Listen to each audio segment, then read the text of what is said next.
हाय everyone, नमस्कार, जय Jagannath. Welcome back to my channel. तो मु आज ये वीडियो रे आपण मानन को देखिबी मु कौन कौन सब आज आनली।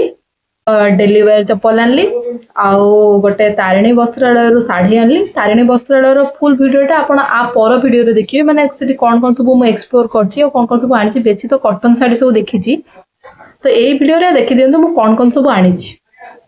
तो दीटा चप्पल एक्चुअली आनिछि मु श्रीलेदरु।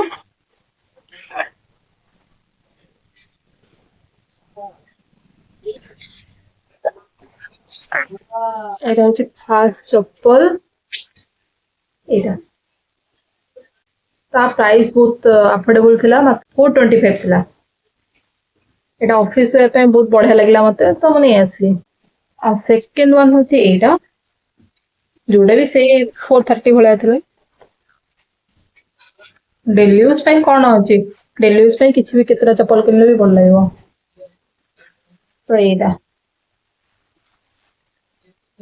आपण माने कहिबे कोटा बेसी भल लागुची, एटा बेसी भल लागुची ना एटा बेसी भल लागुची।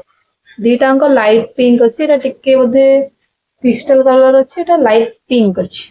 तो कोटा बेसी बेटर अछि सेटा कहिबे, तो कहिबे कोटा भल लागला।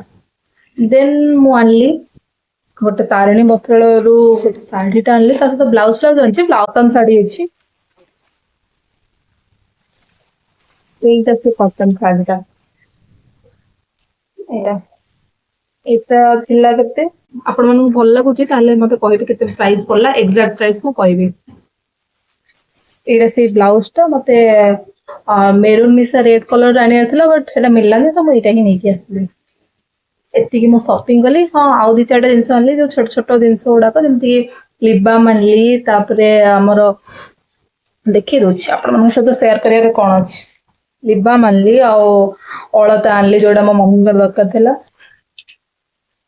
एटा गोटे नै आसली छोटियाटा, पर्स रे पकेया पे। एटा गोटे छोटियाटा आनली। ए कलरटा मते नेल पॉलिशटा बहुत भल लागला, एटा भी आनली। आटा तो एमती आ। तो आप मुझे देखी मु स्किन केयर कौन कली। वीडियो भल लगे लाइक शेयर एंड सब्सक्राइब कर देबे। ए जो फेस पैक तो मते मो एक्चुअली मो बेस्ट फ्रेंड सजेस्ट करथिला।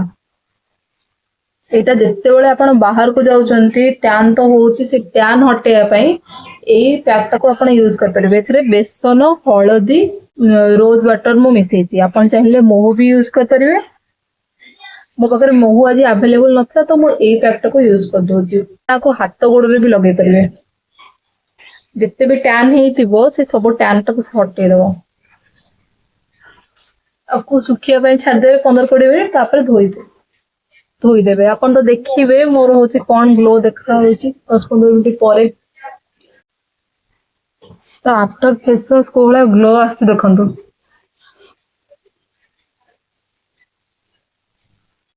एटा देखंतु मो फुल फेसटा आफ्टर हळदी बेसन केमती मोर ग्लो आसी। हल्दी बेसन जो लगुन आपन टिके आखिटे टिके दूरे रखिए, ना आखिरे बाय चांस आखिरे पशिले भी किसी हेनी, बट आखिरे पशिले पानी पानी पकड़ा बेलू एमती रेड हो। तो यहीटा को ध्यान रखिदेवे। आखिटा को टिके साइड करदे माने एमती आखि बंद करदे हो कि आखि ऊपर एमती किसी भी गोटे आखि भीतर जमी न पशिबो से भाया किसी यूज करदे करेंगे, तो ये रेड हेनी। ग्लोटा देखिए मो मनटा बहुत खुशी हो जाउछि।